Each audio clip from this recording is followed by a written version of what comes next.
वय 8 वर्ष रानात राहून एका बाईला एक मुलगा आणि एक मुलगी होती.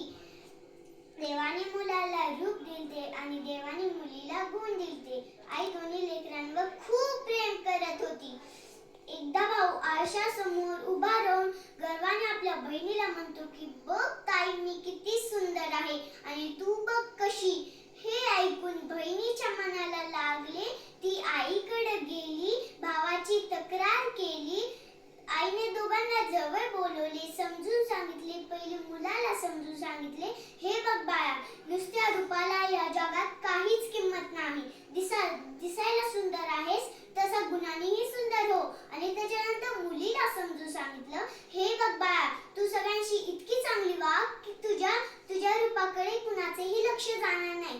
तात्पर्य, जगात पुढे जाण्यासाठी नुसते रूप असून चालत नाही, त्याला सद्गुणाची जोड असावी.